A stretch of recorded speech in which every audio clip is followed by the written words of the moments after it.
What is going on, guys? Welcome back to Wild Eye Week. This is day 4, and I am bringing to you one of the best Wild Eye films I think I've seen yet. This film was phenomenal. I fucking loved it. It's basically 2 movies in one, and I can't wait to introduce you all to it. This is Darkslide from 2020, also known as Road to Red. This was directed by Tito DeCosto, starring Sean Gray as Bruce, Chris Blassman as Rob, and Renee Dorian as Melanie, or Mel. 5 extreme skateboarders and surfer friends go looking for basically the spirit of their friend and brother that passed away or disappeared, they're not even sure which, a few years ago. And they stumble into a cavern of horrors. In the first hour of this movie's 2 hours long.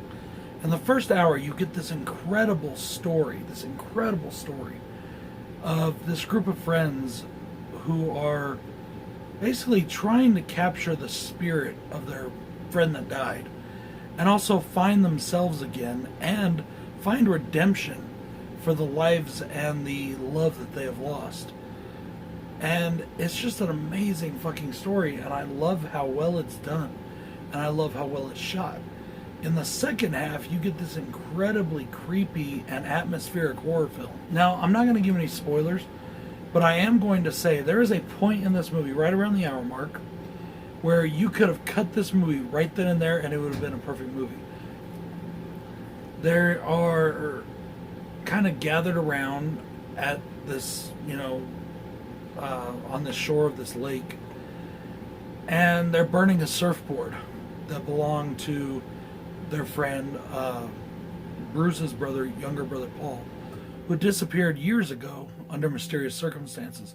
They're not sure if he's dead, they're not sure if he just disappeared and took off, they don't know what happened to him. If they would have ended the movie right then and there around the symbolic burning of this surfboard, it would have been a perfect movie in my opinion. And it still is going forward. I'm not saying it's not. I'm saying that first part alone was phenomenal.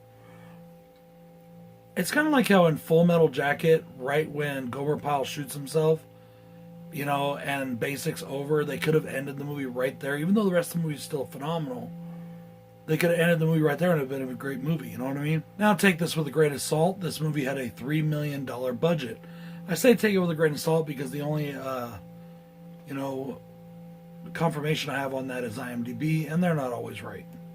I have absolutely no cons for this movie, ladies and gentlemen. I love the amazing, well-told story. I was hooked in 5 minutes. It really starts as a very 90s-esque human story. You know how I am for things 90s. I'm a sucker for them. And I just fucking loved the way this movie felt. It really reminded me, even though I was never a California kid or grew up in California, I've been to California, but I was never a California kid. It just reminded me of me and my friends. This movie is extremely well shot, well directed, well acted, and well lit. The actors do a great job. The camera work is amazing, especially for all the skating and surfing and action shots. It's really, really good. And when it comes to the horror parts, it's incredibly atmospheric, genuinely scary, and the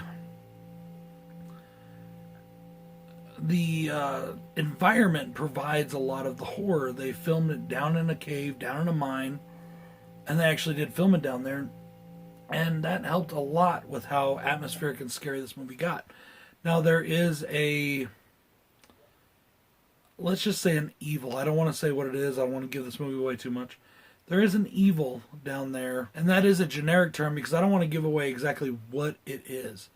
Darkslide, and I don't have the case on me right now, but I do have the movie. I just don't know where I put the case. Second time this week. I can't remember where I put the case. Darkslide is a phenomenal film. It is one I definitely recommend. As I said, guys, I had no cons. None at all. I know Jason also really likes this movie. I definitely encourage you to see it. It is a 2-hour runtime. I know for some people that can be an issue, like Joe. That's because he's a big pussy. I'm just kidding, buddy. But I think that this movie is phenomenal. I definitely recommend it. And I think that if you're into a good story like I am, you'll enjoy this too. If you're in it just for the blood and guts, this might not be your movie. But if you're in it for a really good, atmospheric, and human story, this is a movie for you. This is Bronco Juggalo saying thank you for supporting all of us doing Wild Eye Week. Thank you for supporting Wild Eye Releasing. And thank you for supporting independent horror, period. That's the bottom line. That is what we want to push here. That's what we want to talk about, because that is who we are. Regardless of whether or not you make films or you're just making videos on the internet, we are making and talking about independent horror. Independent films, period. It's what we are, it's what we do. Let's come together on that and let's have some fun. Let's finish out the rest of this week on some high notes. This is Bronco Juggalo saying peace.